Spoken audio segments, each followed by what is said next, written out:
Welcome everybody to our seminar about writing a successful LRAC proposal or a Frontera proposal. My name is Lars Kosterka. I'm here at the Texas Advanced Computing Center. I'm a longtime member and I have been involved in reviewing proposals for a long time. And so we have started this little seminar to help you all be successful on Frontera and also on other tax systems. We want you to be successful. We want to attract as much science as we can. So we will do anything to help you, falling of course short, writing the proposal for you. But with everything else, you can count on us and ask and reach out to us for any questions that you have. We have 20 people on this call. So if you have a question, I will be looking at the chat and you can also unmute and we have can have a little conversation. And then there is enough time, as much time as we need after the presentation to go into details and to address all your questions and concerns. So the main topic is scaling and SU consumption and estimate of the SU requirement that you have to put in your proposal. Here, down here on the slide, you see an overview of our system. So there are now more than 8,300 normal Intel nodes. And then we have a bunch of GPU nodes. A Frontera GPU that is for single precision GPUs that is usually used for machine learning. And then we have another subsystem called Longhorn. Those are different nodes, so it is really a different system.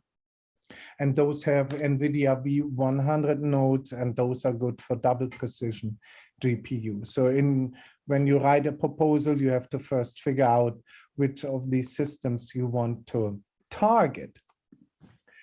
So what makes a good proposal?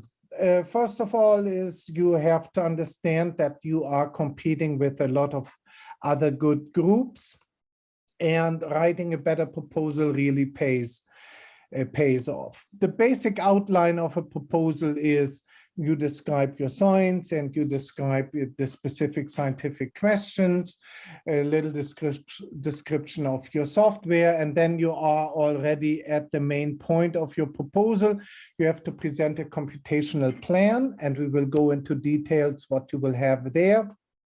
And you have to give us an estimate of how many service units, how many SUs you expect to be using in the year of your award. And to do all this, then you will have to provide some support data, particularly scaling data that will prove the efficiency of your approach. On the right side here, I have outlined some of the details. So a proposal is similar to any other proposal. Oh, can we have? Oh yes, the slides will be accessible. I've sent the PDF to Brian. I do not know what our usual method is. Brian, maybe you can type in the chat window how you plan to distribute them. So your proposal is a little bit like any other proposal, particularly like any other NSF proposal, but the focus is different. Here now the focus is the computational plan that you have to provide. And keep in mind that your proposal has to be a little bit broader than a normal proposal. All your reviewers are, of course, experts in the computational domain, but not necessarily domain experts in your particular domain. So if you may have reviewers who are experts in chemistry, but they may not be experts in molecular dynamics or in quantum chemistry or stuff like that. So you have to have a little bit of a broader approach.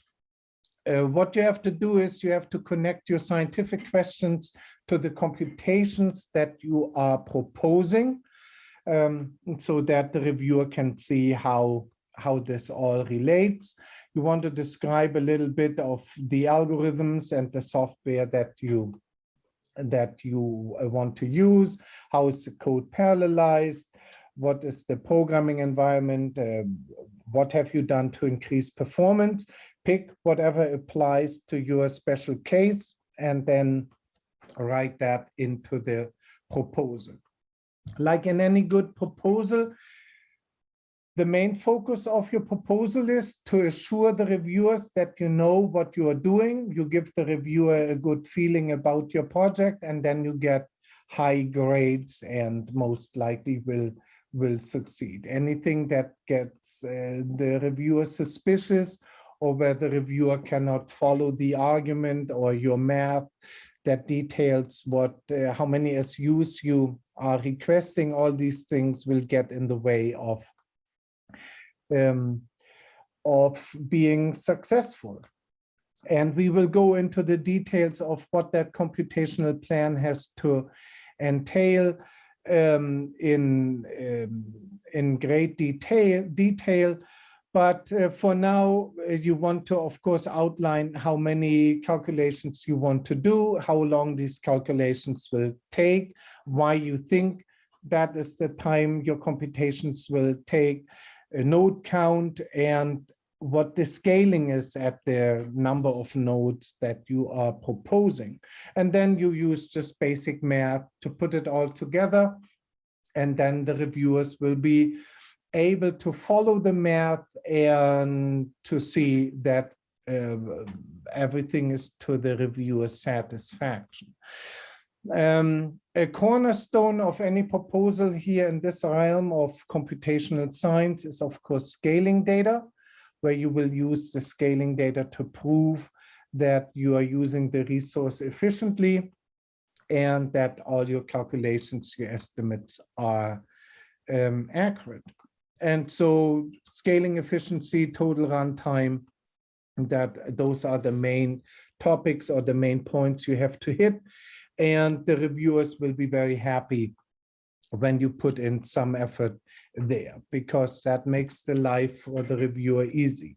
So I sprinkle into my talk here a lot of hands-on advice.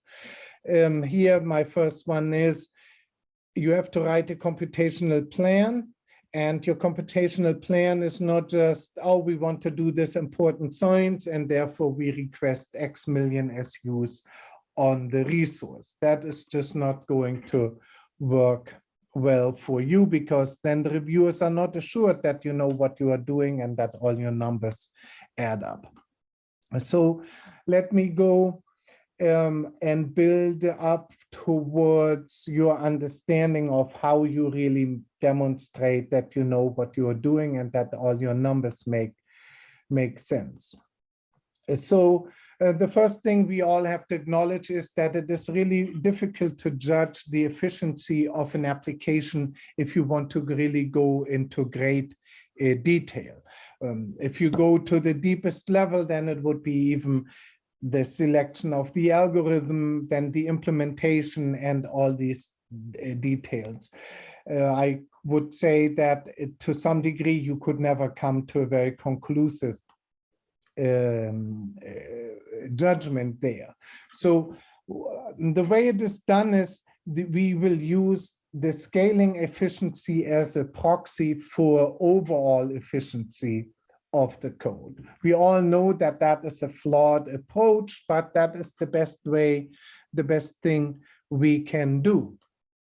And from your scaling, the information that you provide, it's not just for scaling efficiency, but it is also for the proper estimate of the number of SUs that you are asking for.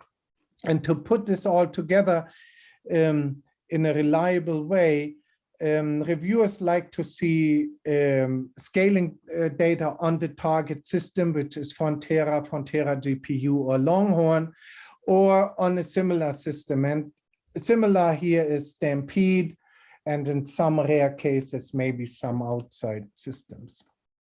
Yes, in deep learning, that is a little bit different. I will address deep learning and the special case there in a little bit.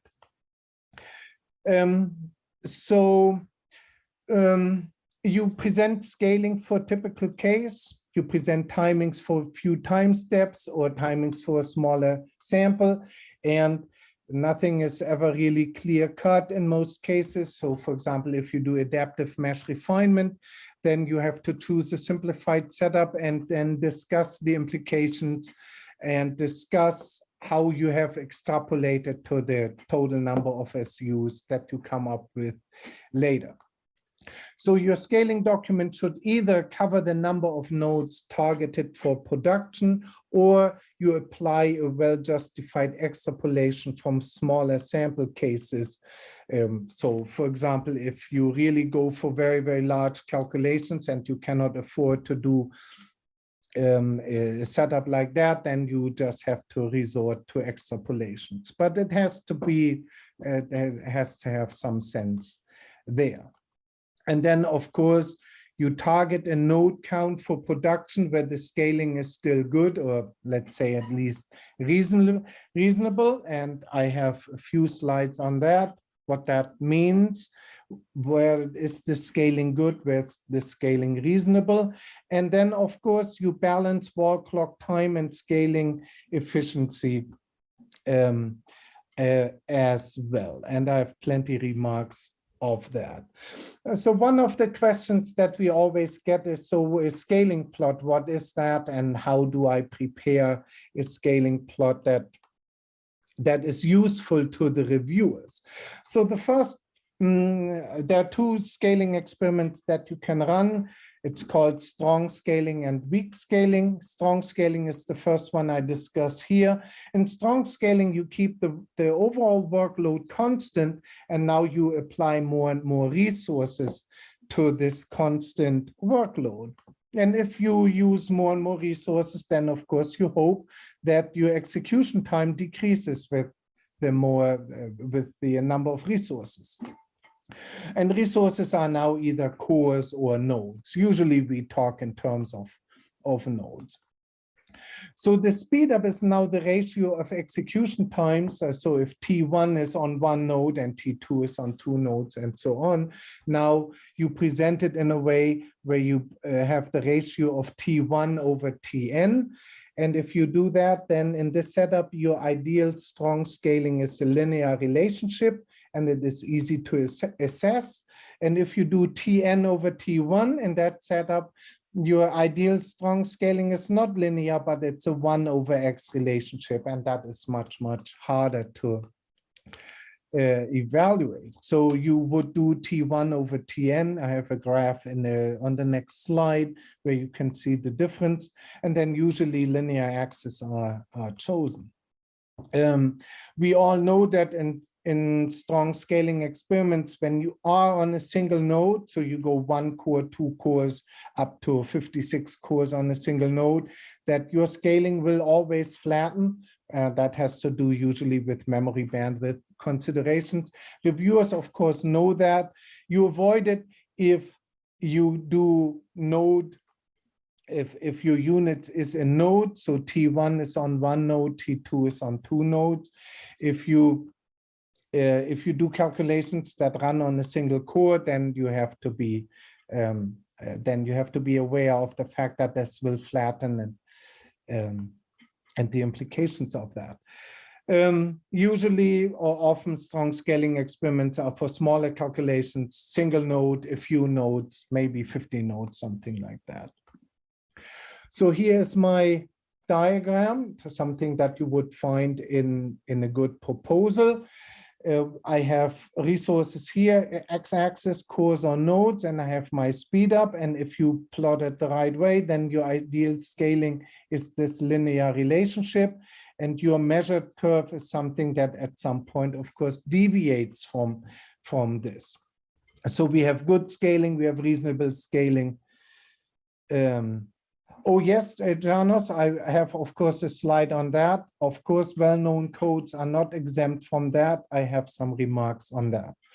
So a bad scaling is here, of course, in this regime. Now, yes, scaling has to be part of this proposal. Yes, there's one document that you submit, and this will be the center point, the cornerstone of your proposal will be these scaling plots and then the math that I outlined. So here you can see the performance drops. So nobody would even, I guess, propose using a node count where your performance actually drops. But there's a surprising number of researchers that propose exactly the node count where your speed is maximum, where you achieve maximum speed. But you can see you're already wasting lots of performance here. You have to keep in mind the resource is shared. All the performance that you waste here by dropping down so far from your ideal scaling could be used by other people, by other researchers. So you have to keep your scaling into the good regime or the reasonable regime. So not use where it is best for you, but where the efficiency is low. And then, of course, here you can see if either axis is linear, that's in most cases, or you do a log-log plot, then your ideal scaling as a linear relationship is preserved. Here on the next slide is what do you see if you do 1 over x? Now the blue curve is the ideal and the red curve, the orange curve, is what you measure. And now it is much harder to see where is the good scaling regime and where is the bad scaling regime. I bet you all have been reviewers yourself. So if you present it this way, you put on an extra burden on the reviewer where you now have to go and measure, the speed up here is 5 and they are using 7 times the number of nodes. At some point, all reviewers get fed up with all the extra work, and then you get a verdict, hey, please submit a better proposal. And you have to wait 3 months and then redo the whole exercise. So make it easier on the reviewer, plot it the right way. Yes, the other scaling experiment is the weak scaling experiment. Now, in this case, the workload is proportional to the amount of work as you apply more and more resources. So ideal a perfect example is you run your experiment at a certain resolution, and now you get access to a bigger computer that has 10 times the compute power, and now you make your resolution 10 times higher. So the amount of work per node stays the same, but now you have 10 times as many nodes, so you can afford 10 times as high a resolution. So that is very, very common.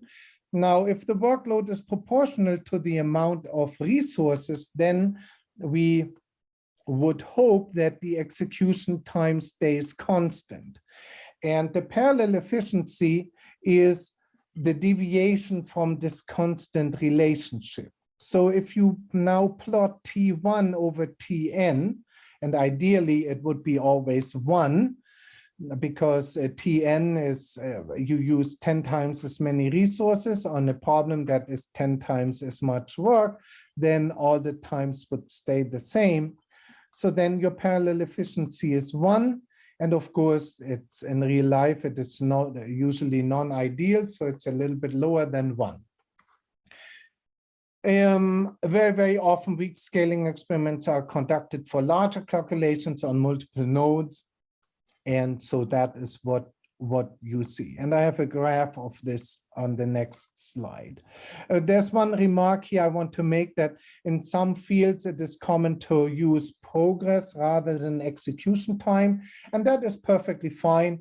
Just keep in mind that not all reviewers are experts in your field. So if your field is molecular dynamics, And your usual expression is how many femtoseconds of your simulation can you compute for every second in the real world. That's a perfectly good unit, but make sure that you explain it in half a sentence so that people who are not working in molecular dynamics can follow and understand that that is a perfectly fine user.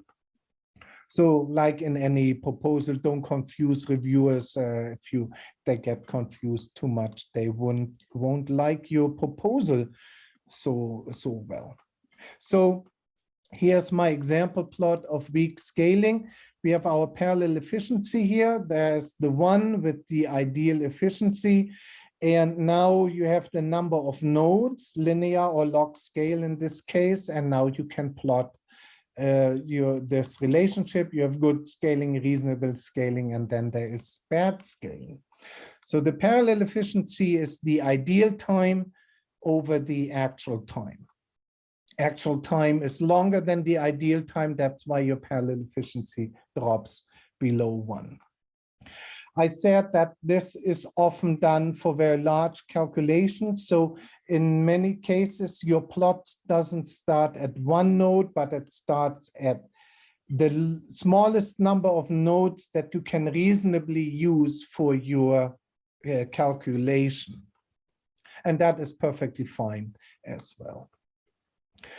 And yeah, so here you can see sometimes in experiments, there are orders of magnitudes that people can cover. And so then you use a log scale for the x-axis. But it doesn't change the fact that you can easily determine the quality of the scaling.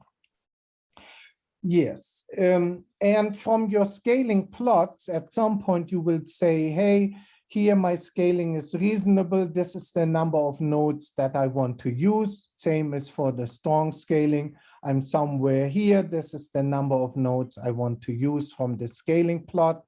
And so you have to justify how many nodes you want to use in your experiment. Use common sense when you pick a target there. Particularly for large calculation with a high SU consumption, do not target quick completion at the expense of efficiency. The panel is not overly concerned with wall clock time. Your award period is for a year, and you shouldn't make the argument that it is so much more convenient for you to do all your computations in the first 2 months and then have more time for analysis. That is not what the review panel is concerned. The review panel is concerned with efficiency, and so don't waste any SUs. The goal is, as always, you demonstrate that you pick a reasonable number of nodes, and that will demonstrate that you will use the resource efficiently. Yes, so you balance efficiency and runtime or wall clock time. When in doubt, you stay on the efficient side, of course. Allocation is for a year. Reduce wall clock time by advancing multiple calculations simultaneously, of course, only if applicable. Most proposals have multiple simulations, but of course, there are some proposals where there's only really one calculation that you push forward. And for very, very long calculations, wall clock time, you have to also consider that there is a time in the queue, at least 24 hours, usually I would say at least 48 hours for every 24 hours running. So if you propose something where your calculation will use 300 days of wall clock time, that can never finish within a year. And the reviewers will usually check for this kind of feasibility things. For time critical projects, the considerations are a little bit more relaxed. The normal example is you do a tornado forecast and you have to make it a forecast. And so your computation have to have a certain speed. Otherwise it would just become a hindcast. So for time-critical projects, you can go a little bit further into the inefficient realm of things. But if you are asking for a 2 times increased resources to gain 20% of a gain in wall clock time, you know, at that point, you are definitely in a regime that is very, very difficult to justify. And yes, this is for time critical projects. This is not for you saying, it's just so much more convenient for me to get my calculations done a little bit faster. If you push really deep into inefficient territory, you will be told to optimize your application, or you may receive a severely reduced allocation as well. If you do small but numerous calculations, that is a perfectly fine example how to use a supercomputer efficiently.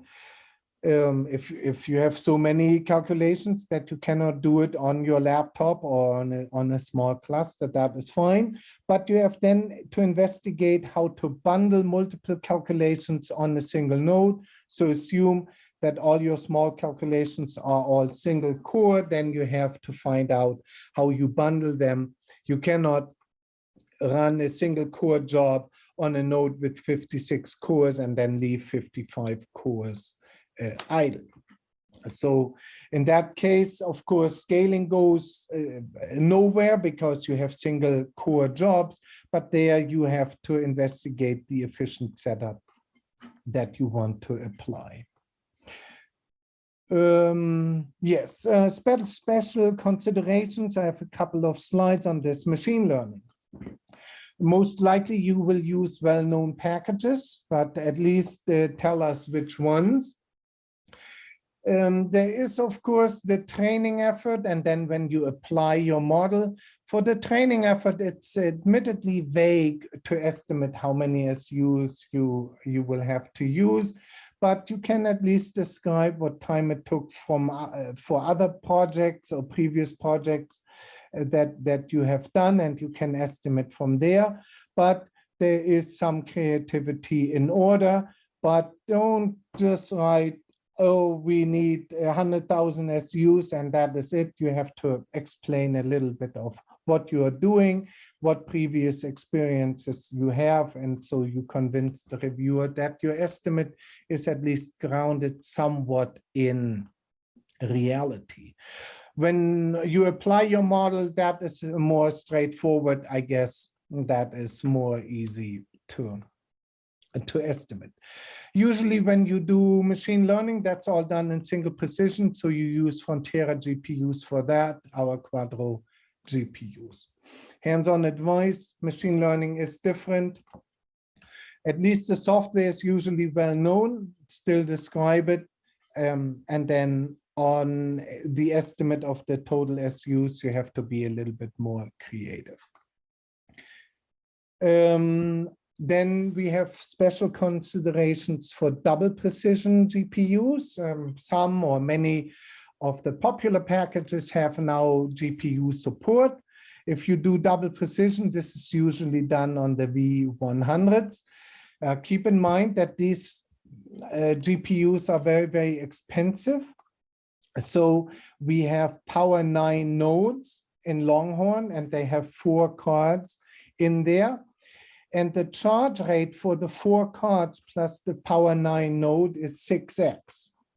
So when you write a proposal to use double precision GPUs, you should have at least an idea of how that compares in SU charge compared to a normal node. You will find that within 6x charge rate for most codes, they are competitive, but the SU efficiency is not usually much higher compared to the Intel nodes, because to break even, one Longhorn node is competing with 6 Intel nodes, which means your speed up on a single card compared to a node has to be 1.5x.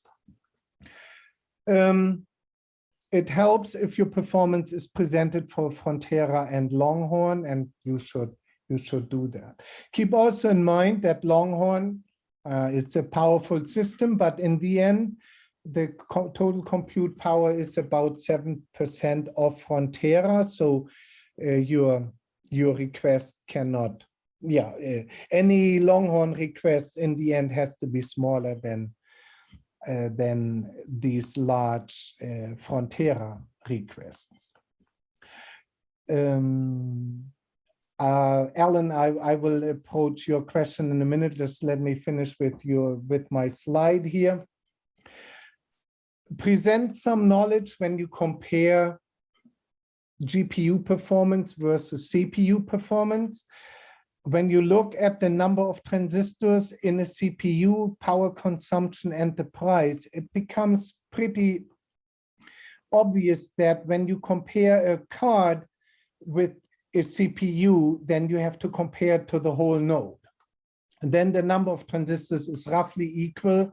The node is still a little bit short on transistors. Power consumption is the same, price is the same. Speed up is not a card versus a single core, because then the number of transistors is only about 1%, maybe 1.5%. It is also not an up-to-date GPU versus an old CPU. So whenever I read that we observe a speed up of 64 something, I already know that this is a bogus. And that sets the tone for my whole review when I look at your numbers. So do a fair comparison, Intel Cascade node with 56 cores versus a single core. Now let me, Alan, let me go to, no, Alan, the reason why we have two systems for GPUs is that bang for buck on machine learning, the single precision GPUs are cheaper than the double precision GPUs. The reason is that the single precision GPUs are actually really graphics cards. They don't have error correcting memory, and they don't have double precision capabilities. And by cutting that out, these cards are cheaper per flop than the double precision cards. And so for machine learning, you should do single precision GPUs. Our Quadro GPUs that don't have double precision capabilities, they don't have error correcting memory, they are much, much cheaper. That's why the charge rate is 3 SUs for 4 cards. On the double precision GPUs, it is 6 SUs for 4 cards, because these cards are much, much more expensive.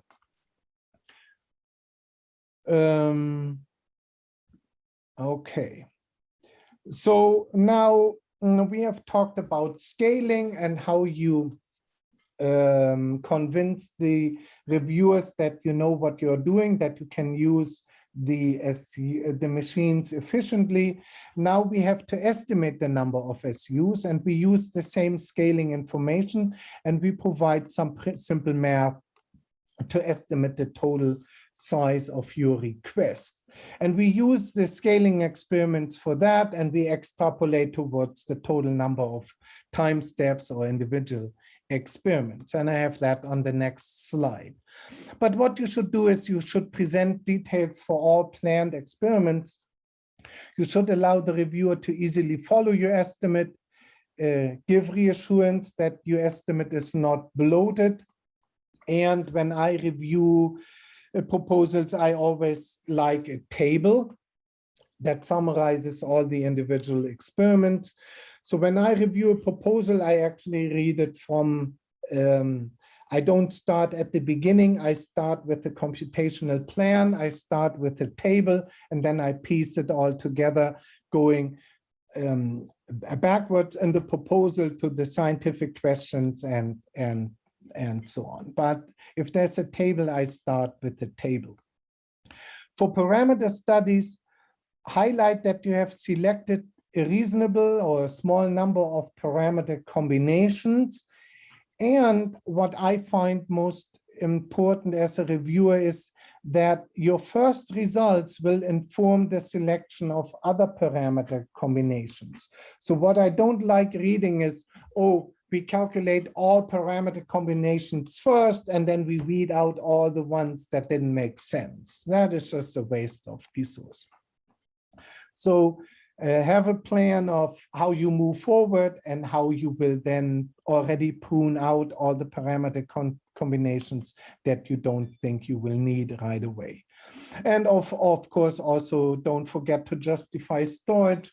Usually it is, oh, per experiment, we create so much data, we need to keep this data for analysis. And so we have to write it to tape and so on and so on. So it's not a complicated story, but it is more than writing, oh, we want a couple of terabytes. You have to justify it a little bit. So here's my table. So yeah, let's talk about the table first. My table has experiments, it has method, it has resolution, simulation time, number of nodes, total runtime, number of simulations, and then the SU count. And for your table, pick whatever is applicable.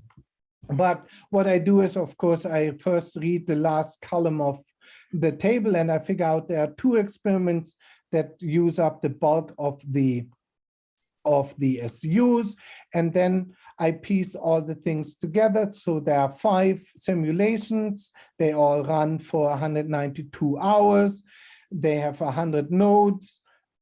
And from that, if I multiply that out, I can now figure out what the total number of SUs is. And I do that for the other experiment. And then if I'm satisfied with the largest 2 and I can make sense of it, then of course I won't have any problems with the extra 600 or the extra 3000. So how does this math actually work? So my simple math is in this line here, where I do, on the right-hand side, I have the SU number, that is what I want. Number of cores and nodes per experiment. That comes directly out of the scaling plot, where you say my scaling using 30 nodes is good. That is what I want to use.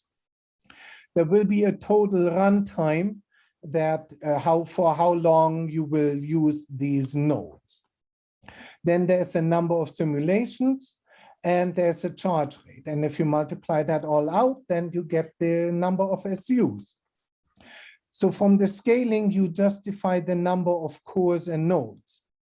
Also from the scaling and from the performance data, you can kind of translate the simulation time. That is how much time is going on in your simulation, how that converts into the total runtime on the nodes of Frontera.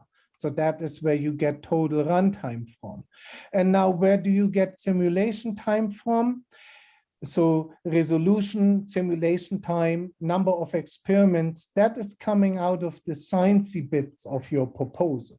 So your proposal is kind of backwards, kind of opposite direction of what I have outlined here. You start with the sciencey bits where you say, I will need this resolution, I need this simulation time. Now, then you present some scaling. You go from simulation time to total time.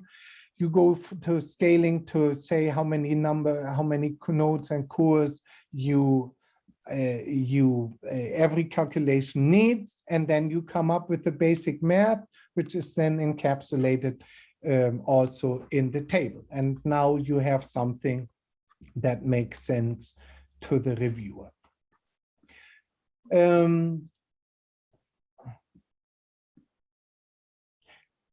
Total runtime is the runtime on the cluster, and simulation time is how long you have to advance your simulation, or if it is not a simulation, how long you have to advance your calculation so that you reach the result that you want. Like in molecular dynamics, you have to simulate for a number of microseconds or something like that, and that takes a total runtime on the on the cluster. That is the translation. Yes, we had a question about community codes and well-known codes. Just the fact because a code is well-known or community code, that does not take away the burden from you to present scaling for these codes. The scaling has to be for your specific setup. Community codes often cover a wide range of applications. So the reviewers want to read the scaling for your specific setup. They also want to read the scaling on the target machine and not from some document where some other machine was used. And that is important to really truly estimate the number of SUs that you need. If a code scales well on one machine, yes, you can argue it will also scale on a different machine, I mean, different cluster, if the architecture is reasonably similar. But the amount of SUs, the total runtime, that may differ. Machines there is older architecture, newer architectures, things change all the time. So reviewers want to see a precise number, an accurate estimate. Again, you present scaling for a typical case. You use the results to estimate the SU cost. I would say under no circumstances you should refer to external documents. Reviewers are fine reading your 10 pages, but the moment you refer to an external document, most will say, no, I'm not willing to do that. You have to present it here or I will not read it. And reviewers want to read about your experiments on the system so that they can see that you know how to operate the code on the target machine. Yes, how do you get access? You can request a startup request. That is a small amount on the target machine on Frontera, and then you will use that amount to run your scaling experiments and to provide prepare your proposal. Additional considerations. You're not asking just for compute SUs, you can also ask for other things. Of course, storage is the most important one, either long-term storage, that's the usual one, where you put it on tape, and then in some rare cases, we also have long-term storage on disk. If you have special queuing demands, like you use the calculations to guide real-time experiments, weather forecasts or something like that, then of course you can put that into your proposal as well, only for well-justified requests and not just because it is more convenient. Disclose any problems that you may anticipate. You're not dinged for that. If it is just not feasible, it is not feasible. That it doesn't really make a difference if you disclose it before or afterwards. But we are happy to work with you before you cause trouble on the system. Typical bottlenecks are I/O. Users often overwhelm the file system. Sometimes it is also file transfer. If you have a lot of data on a different machine, then sometimes that needs some coordination. But it doesn't hurt to discuss it in your proposal. Other considerations, yes. Write about things that you have done to improve or understand performance before. And their bragging really goes a long way, I think. So if you have done anything of these things, efforts to understand your code or workflow performance, or if you profiled your code, if you have done code optimization or scaling optimization, or very, very important efforts to minimize, optimize the I/O. Write about your efforts. We like to read about them, and it will assure the reviewers that you have done your homework and that you have thought about these things. And then I'm towards the end of my presentation. So a year later, there are also some other things that you have to, that you may consider when you write your first renewal proposal. Add information in there. I mean, what will change, of course, from year to year is the science that you want to do and the individual calculations. So I'm not talking about that, but use the experiments, the experience that you gain from the first year so that you can now provide even more up-to-date performance and scaling numbers on the actual machine. And that is essential for any large proposal. So you often begin with a startup that may have been insufficient to provide a complete scaling document. After a year, after you got your first real award, then during that year, you should have gained a lot of insight, and that should go into your follow-up proposal. Also, if you have used a similar machine for your very first proposal, I mean, Stampede comes to mind. Now you have been a year on Frontera, so now you should really be able to get up-to-date estimates on Frontera, and that you shouldn't use the excuse that you have used only a similar system once you are a year into using Frontera. And I would hope that you have done some experiments, how to increase performance. So for example, you have fiddled with the number of MPI processes on a node, or with the number of OpenMP threads per MPI task, things like that. You may have played with binding MPI tasks and OpenMP threads, or if you have high throughput calculations, how to bundle your one core jobs or few core jobs into larger jobs, things like that. Write about that into your follow-up proposal. Reviewers like to see numbers from the target machine. For really large requests, this is mandatory. And this is true for homegrown codes and community codes alike. Yeah, so this is my last slide here, my summary. Design your proposal around the computational plan. You will use scaling as a proxy to demonstrate efficient use of the machine, and you will use kind of the same data to accurately estimate the total SU request. Also be reasonable with your request size. You can always know how many nodes there are available on Frontera, how many hours you have in a year, so you can kind of know how many SUs there are available every quarter or every year. And you have to measure your request size against that.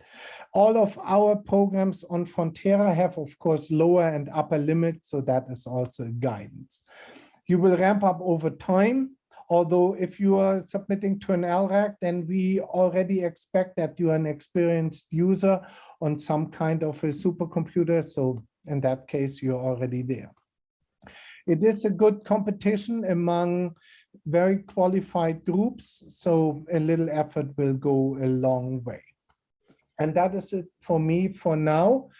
Yeah, questions, please type in the chat or unmute and just ask. Yeah, feel free to unmute and ask. Yeah. So I have a question about that. So the idea is to apply for a startup allocation first, to do the scaling, and then apply to research, right? Yes, absolutely. Okay, thank you.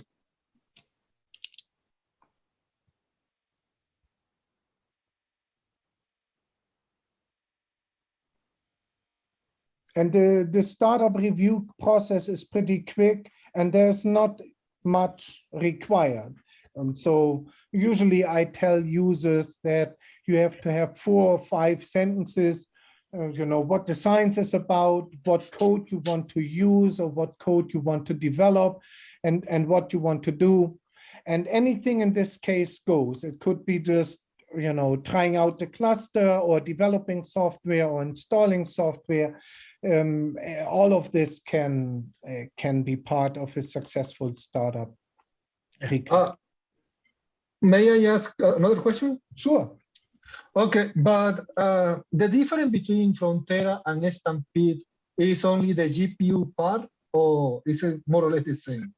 No, the GPU part is different, but the nodes on Stampede Skylake are very similar to the Frontera Cascade Lake. But keep in mind that the number of cores is slightly different, you know, 48 versus 56, stuff like that. So Frontera is better technically. Yeah, it's a newer system, so the architecture is slightly different, slightly newer, and the peak performance per node is a little bit higher on Frontera than on Stampede. And I'm talking Stampede Skylake. I mean, there are also KNL nodes. That's a different story. Thank you. Yeah, you're welcome.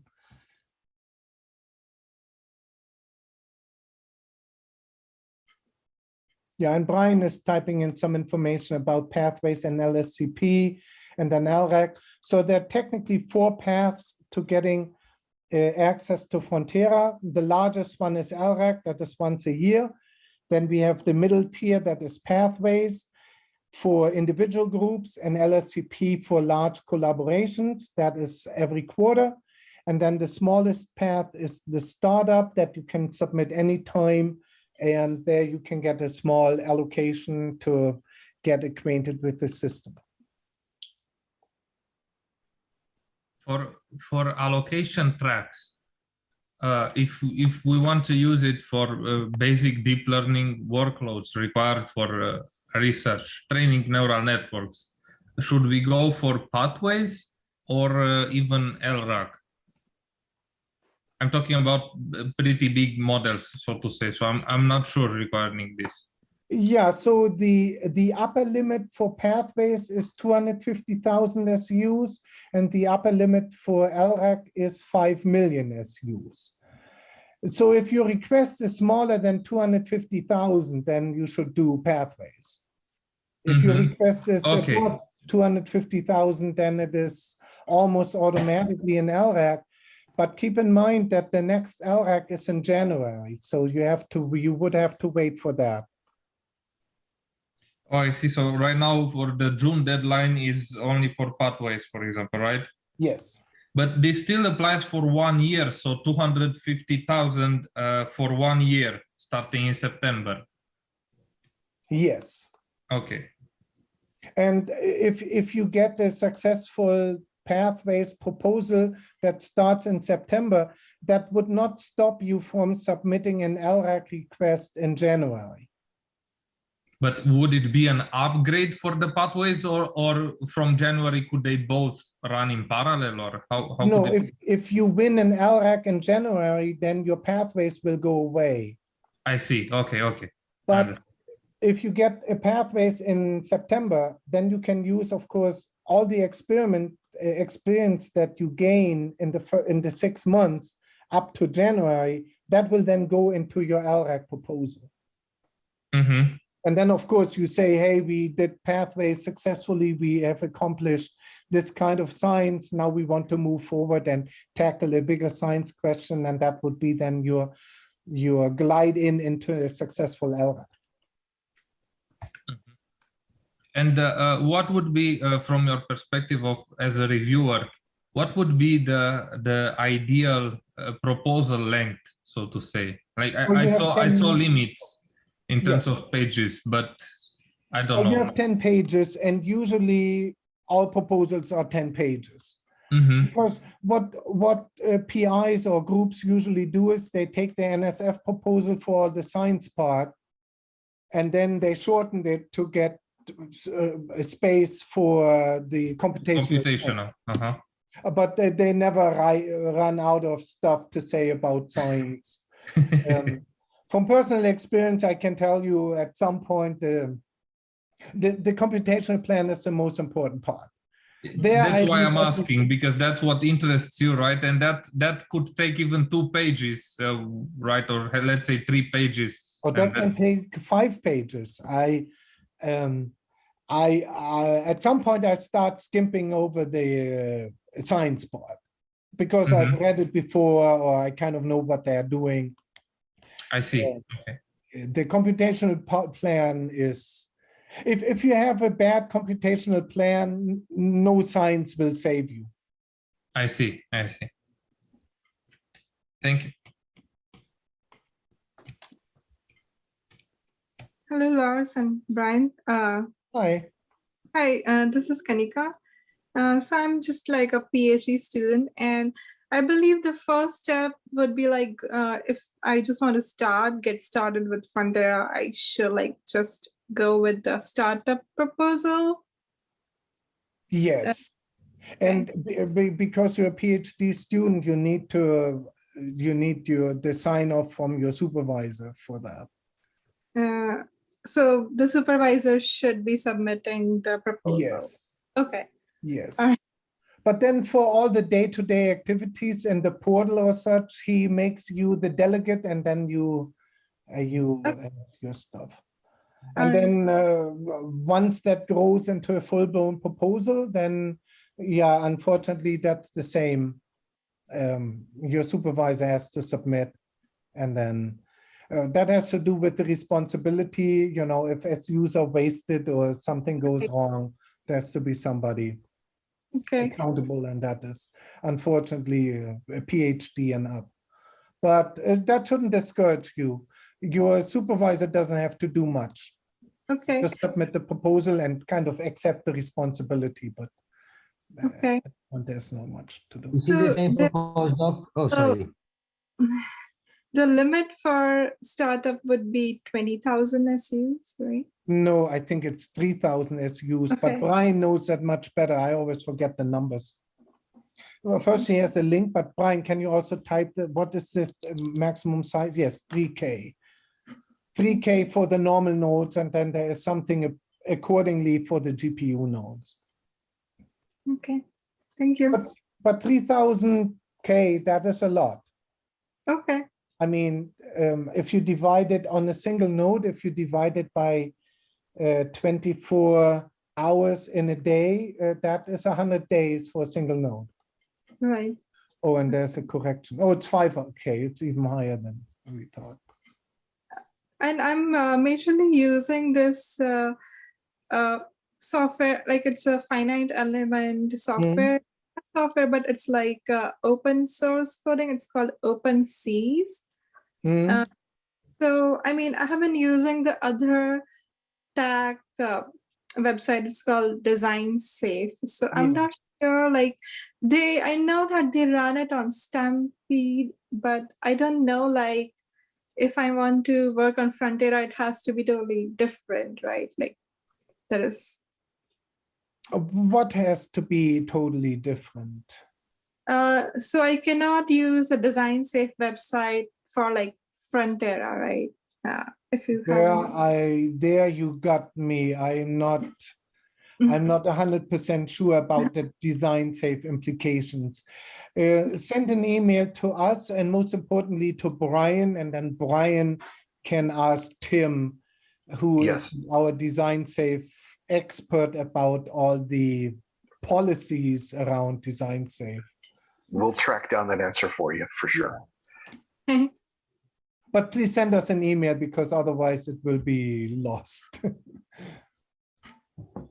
And I don't know, did I even put my email on the, oh, let me, oops. So that's my email. And then Brian, what is your email?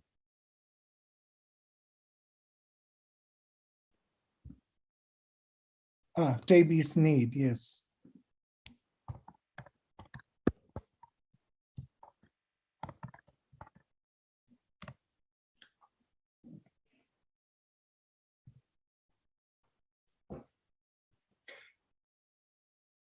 Was there another question?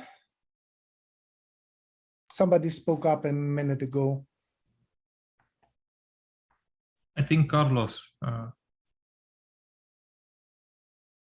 Okay. If not, I'll go. I have one more question. Yes, please.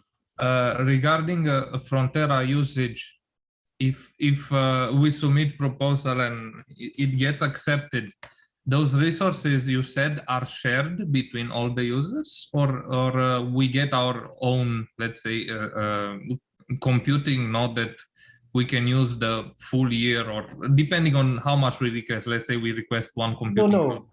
No. You're not getting a portion of the system. You submit jobs to the queue, and then when your job is running, the nodes that you then have that the job is using, those are not shared. But it's not that there are 8,000 nodes in Frontera and your successful proposal allows you access to 200 of them. I see. Because I saw, for example, right now, just for Frontera, the load is 100% and running there are 300, but the queue is about 700. So it's pretty long queue time, I assume. Yeah, the queue time is on average always 48 hours for a 24-hour job. Okay. And that has just to do with A, it's a very popular system, and B, not to have nodes idle. But if the queue time is only 2 days, we had times where the queue time was longer than a week. That was, of course, unfortunate, but you know, it ebbs and flows a little bit. And on the weekend, it's usually shorter and stuff like that. I understand. But during the summer or versus during the university semesters, is it any different, or it's? Yes, but it is a little bit more anti-cyclic than you would think. During the most jobs are submitted by grad students. Yeah, that's what I assume. I use Stampede, for example, and Maverick too, and I saw this pattern. That's why I'm asking. Yeah, so during the semester, grad students are usually busy with other things. So off semester, the queue times are longer than on semester, but it's not a very pronounced effect. It has to do with it has more to do with deadlines and how many new projects come on in the new quarter and how many people. I mean, a big beginner's mistake on a large cluster is that you don't start burning your SUs right from the get-go. And so at some point you run against the end of your year of your allocation. And then people start to submit more and more jobs. And that is when the backlog usually happens. I see. And if you cannot use your SUs during the year, then they just, you forfeit them beginning next year. So whenever you have an allocation, and of course, if your code is ready and everything is set up, start burning your SUs right away. Okay, thank you. Don't keep them around.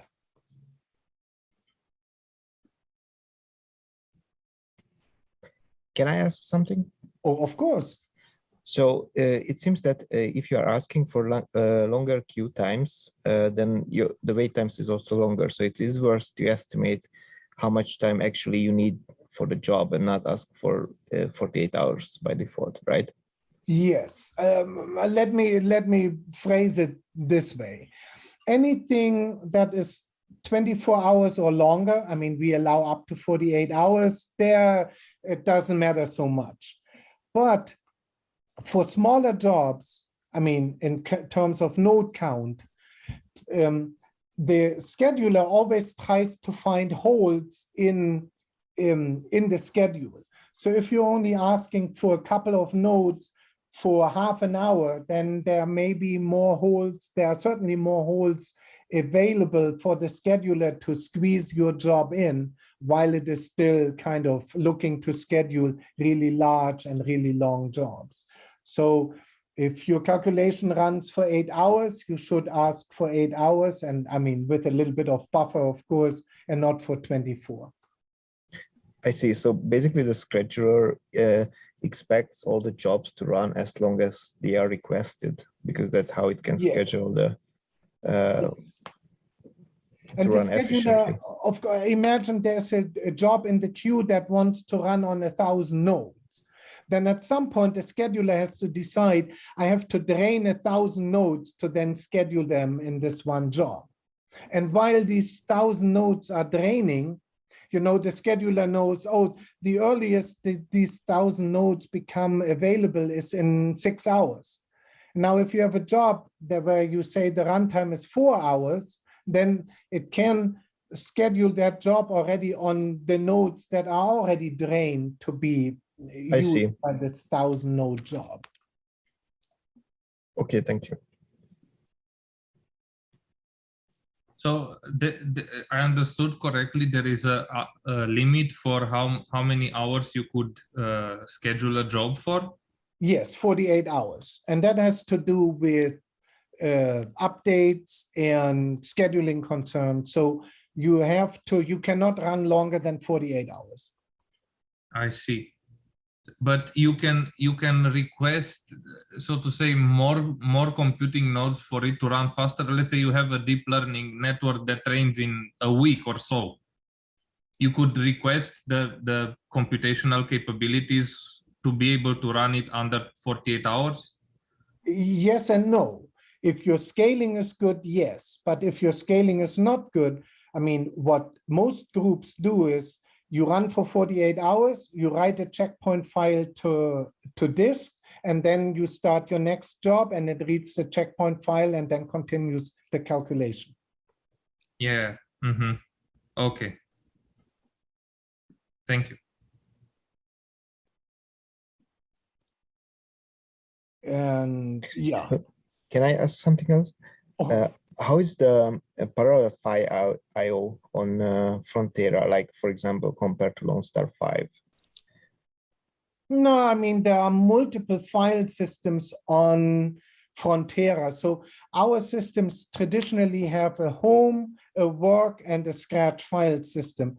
Frontera has actually 4 scratch file systems with different performance characteristics, and then different users qualify for different of them. So compared to Lone Star, the scratch performance is certainly higher. Compared to Stampede, it is kind of even. And can you tell me more about the different scratch options? Or when you have an account, you type CDS and you will be on one of the scratch file systems. Typically, new users end up on Scratch 1.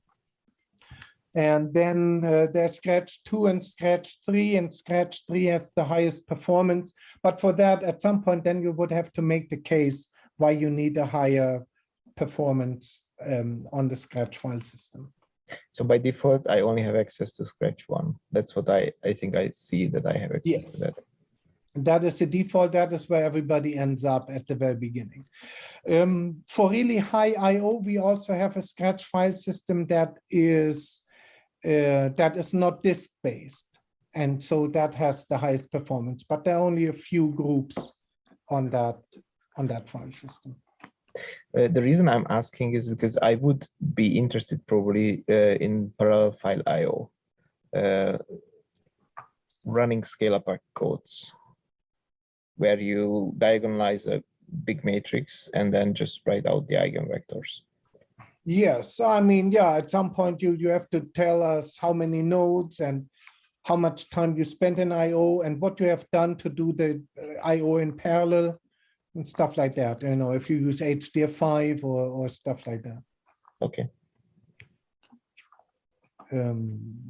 Yeah, file systems are always a problem. That's the weakest part of any cluster because so many users do so many unfortunate things to the file system. That's why most of the outages on the clusters are due to file system failures. I mean, user-induced file system failures, not hardware failures or other failures.